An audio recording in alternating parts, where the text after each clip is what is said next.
네, 어느덧 6월 중순에 접어들고 있습니다. 이에 따라서 저희 출발 증시 하반기 업종 전망하는 시간 만들어봤는데요.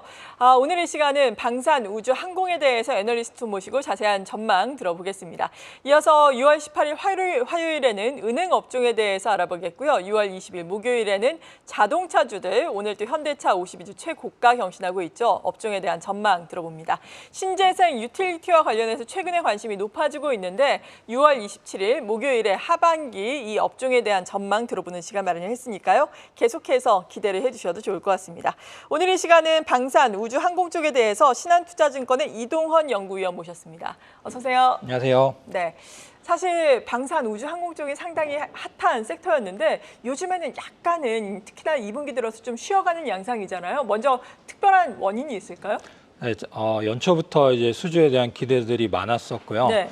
폴란드부터 해서 여러 국가들의 수주에 대해서 약간 지연되는 분위기에 대한 우려들이 반영이 됐고, 그간의 총선 비롯한 국내 정치 상황들이 있었고, 수출입 은액 증자 같이 국내 상황들도 일부는 영향을 준 것 같아요. 네. 근데 하반기로 넘어가면서 수출이 확대될 거기 때문에 그래도 긍정적으로 보고 있습니다. 네, 그렇군요. 1분기 실적이 사실 기대에 못 미친 부분이 몇몇 그 업체에 따라서 확인이 됐잖아요. 하지만 이러한 부분은 뭐 2분기라든지 3분기, 4분기, 하반기에 또 채워져서 나올 수 있기 때문에 걱정할 필요 없다. 이런 분석이 나오고 있던데 이게 어떤 얘기인가요? 지금은 이제 수출, 네. 특히 이제 폴란드의 매출이 나가는 부분들이 이익을 끌어올리고 있고, 이게 이제 제일 중요한 요소가 되는데, 네. 일부 업체들은 1분기 때 폴란드 나간 물량들이 줄거나 없거나 뭐 그런 것 때문에 이제 실적에 영향을 받았었고, 연간 또는 이제 내년까지 봤을 때는 이 물량이 꾸준히 나가야 되기 때문에 네. 결국 2, 3, 4분기 가면서는 조삼모사 1분기에 반영 안 됐던 것들이 다 반영될 거다라는 생각이라서 큰 걱정 안 해도 된다고 보고 있습니다. 네. 그리고 지금 뭐 폴란드양 수출 물량뿐만 아니라 추가적인 수주도 가능할 것이다라고 예상이 되고 있는 상황인가요? 네, 폴란드 2차 계약이 일부는 됐고, 또 이제 금융지원 관련해서 폴란드도 되게 서두르고 싶어하는 모습들을 보이고 있고요. 한국에서도 적극적인 대응들을 하고 있는데, 이외의 국가들, 유럽에서 루마니아나 슬로바키아에 대한 얘기도 나오고, 중동 국가들, 동남아 국가들, 이런 국가들에 대한 파이프라인들이 계속 늘어나는 것들이 보여지고 있습니다. 네. 그렇다면 2분기 실적 같은 경우에는 구체적으로 뭐 어떻게 전망을 하고 계신지 궁금하거든요.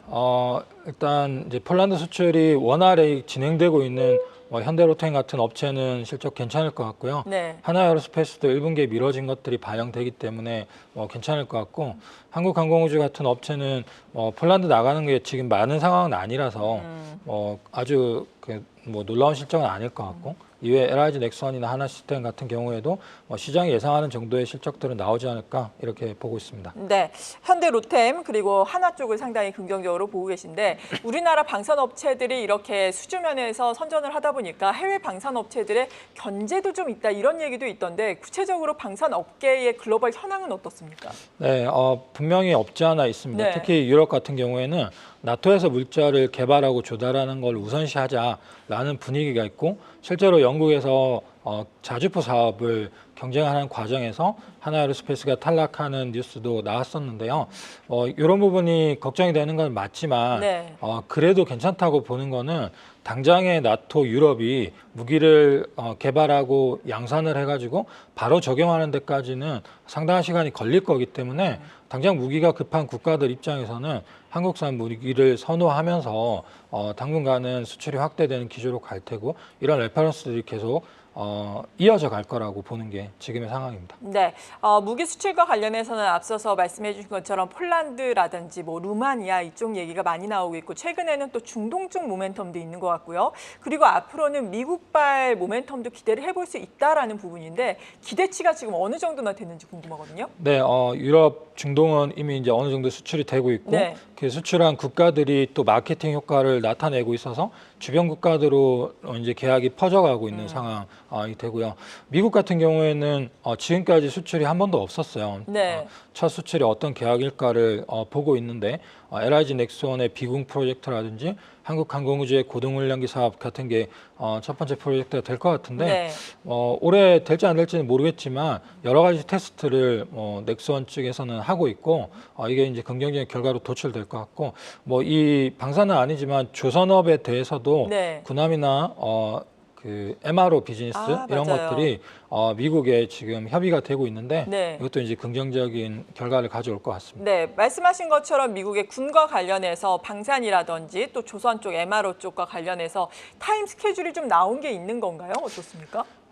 일단 조선 쪽에서는 미 해군성에서 한국 방문하고 한국에서 이제 답방이 이루어지면서 현대중공업 같은 업체는 미국의 필리조선소랑 MOU 체결했고 하나오션은 인수 같은 것들을 타진을 하고 있는 네. 상황이고요. 그래서 제법 구체화됐고 LIG 넥스원은 이제 비궁에 대한 3차 시험 평가까지 진행을 하고 있는데 이게 빠르면 올해가 될 수도 있지만 네. 현재 시점에서는 내년 정도에 계약되지 않을까. 그리고 항공우주의 이런 훈련기 사업 같은 경우에는 하반기부터 이제 RFP가 빈번해지고 내년 되면은 구체화된 계약들이 나오지 않을까 보고 있습니다. 네.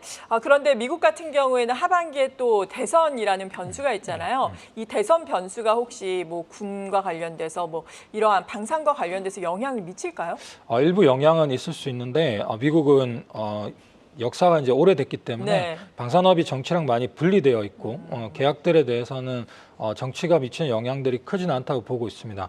다만 국제 정세상 봤을 때 바이든이 되냐 트럼프가 되냐에 따라서 약간의 지각 변동은 있을 수 있는데 트럼프 같은 경우에는 방위비 분담금, 자국 우선주의이기 때문에 유럽이나 한국도 마찬가지고 방위비 협상에 대해서 좀 더 예민한 측면이 있어서 그 부분은 부담될 수 있지만 역으로 생각하면 그 해당 국가들은 방위비를 계속 올려야 되는 거기 때문에 한국의 수출 여지가 늘어난다고도 볼 수 있고 바이든이 된다고 하면 지금 기조처럼 계속 갈 텐데 어쨌든 결론은 세계 평화가 쉽게 안 온다는 게 네. 지금의 분위기이기 때문에 대선 결과에 상관없이 방산주들은 수혜가 지속된다고 보고 있습니다. 네, 그러니까 세계의 군비 증가는 계속해서 이루어질 것이고 이에 따라서 방산 또 수출 모멘텀은 지속될 것이다 이렇게 볼 수 있는 거예요? 네, 그렇게 보고 있습니다. 네, 하반기에 또 우리가 볼 수 있는 변수들은 어떤 것들이 있겠습니까? 일단은 수출이 제일 중요한 상황이고요. 지금 수출이 언제 나오냐, 해수주 파이프라인들이 늘어나는 거에 대해서 기대를 하고 있는데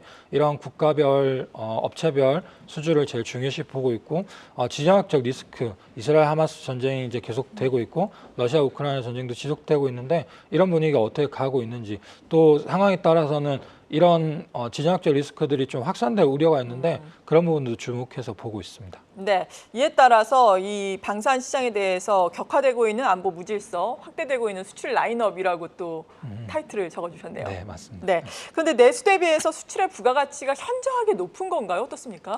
네, 아무래도 그렇습니다. 내수 같은 경우에는 원가라든지 마진율 같은 게 어느 정도 책정이 정해져 있는데 네. 수출에서는 해당 국가가 무기 소유가 얼마나 강한지에 따라서 원가보다는 경쟁 무기의 가격이라든지 성능 낮기가 훨씬 중요하기 때문에 상황에 따라서는 굉장히 높은 마진이 나오기도 합니다. 네, 그렇군요. 그리고 우주 항공에 대해서 이야기를 빼놓을 수가 없을 것 같은데 우주 항공청도 개청을 했잖아요. 여기에 대한 기대를 지금은 어떻게 가져가고 계신지 궁금하거든요. 네, 우주항공청을 중심으로 한국에서 우주 관련된 투자들이 계속 늘어날 거라고 보고 있고요.